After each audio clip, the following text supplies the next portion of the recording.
விரட்ட இயற்கையான வேப்பெண்ணெய். தெரிந்து கொள்ள வேண்டிய அற்புத பயன்களை பார்க்கலாமா வாங்க. மரங்களை நோய்களில் இருந்தும் பூச்சிகளில் இருந்தும் இயற்கையாக பாதுகாக்க உதவக்கூடிய எண்ணெய்னு சொன்னால் அது முக்கியமாக வேப்பெண்ணெயாக தான் இருக்கிறதா.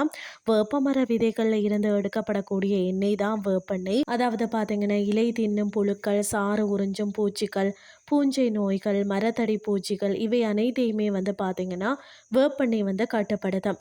வேப்பெண்ணெய் செயலை பார்த்தீங்கன்னா பூச்சிகள் சாப்பிட முடியாமல் செய்கிறத, புழுக்கள் வளர முடியாமல் தடுக்கிறதா, முட்டைகள் உருவாகாமல் அழிக்கிறத, பூஞ்சை நோய் பரவுவதை தடுக்கிறது. இதனால் தான் பூச்சிகள் இனப்பெருக்கம் கூட செய்ய முடியாத மரங்களுக்கு வேப்பெண்ணெய் பயன்படுத்தக்கூடிய முறையை பார்த்தீங்கன்னு சொன்னால், அதாவது வேப்பெண்ணெய் 5 மில்லிமீட்டர், மற்றது திரவ சோப்பு 1 மில்லிமீட்டர், தண்ணீர் பார்த்தீங்கன்னா 1 லிட்டர் நன்றாக கலந்து காலையில் அல்லது மாலையில் 7 முதல் 10 நாட்களுக்கு ஒரு முறை தெளிக்கலாம்.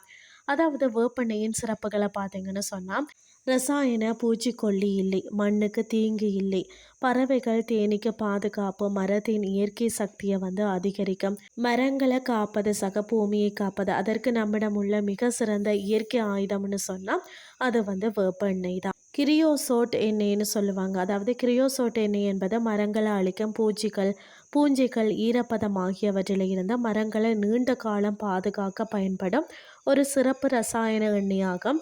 அதாவது கிரியோசோட் எண்ணெய் என்று சொன்னால் என்னன்னு சொல்லி பார்த்தீங்கன்னா, கிரியோசோட் என்பது நிலக்கரி அல்லது மரம் எரிக்கும் போது உருவாகும் கருப்பு கனமான எண்ணெய். இதன் பயன்பாடு பார்த்தீங்கன்னு சொன்னால் மரக்கம்பங்கள், மின்கம்பம், வேலி கம்பங்கள், ரயில்வே, இந்த மாதிரி தண்டவாளத்தில் பாலங்கள், மர அடிப்பாகம், கடற்கரை மரங்கள், உப்பு நீர் எதிர்ப்பு, மர வீடுகள், பூச்சி எதிர்ப்பு. இதனால் மரம் பார்த்திங்கன்னா 30 முதல் 50 வருடங்கள் கூட அழியாமல் இருக்கும். இது எப்படி மரத்தை காக்கிறதுன்னு சொல்லி பார்த்தீங்கன்னா, கிரியோசோட் மருந்துக்குள் ஊடுருவி பூச்சிகளை கொல்லும், பூஞ்சியை அழிக்கும், நீர் புகாமல் தடுக்கும். இதனால் கரையல் பூச்சி, மர அழுகல், ஈரப்பத சேதம் எல்லாம் தடுக்கப்படும். ஆனால் ஒரு முக்கிய எச்சரிக்கை கிரியோசோட் மனிதனுக்கு விஷம், புற்றுநோய் உண்டாக்கும் தன்மை, தோல், கண், சுவாச பாதிப்புகள். அதனால் பார்த்தீங்கன்னா தோட்ட மரங்களை பயன்படுத்தக்கூடாது. இது பார்த்தீங்கன்னா தொழிற்சாலை மரங்களுக்கு மட்டுமே பயன்படுத்தப்படுகிறது. கிரியோசோட் எண்ணெய் மரங்களை பல ஆண்டுகள் பாதுகாக்கும் சக்தி கொண்டது. ஆனால் அது மனிதனுக்கும் இயற்கைக்கும் ஆபத்தானது.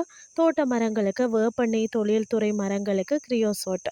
இன்றைய கிறிஸ்டி உங்களுக்கு பிரயோசனமாக அமைஞ்சிருக்கும்னு சொல்லி நான் நம்புகிறேன். இதே மாதிரி மற்றும் ஒரு கிறிஸ்டியின் வாயிலாக உங்களை சந்திக்கிறேன். நன்றி.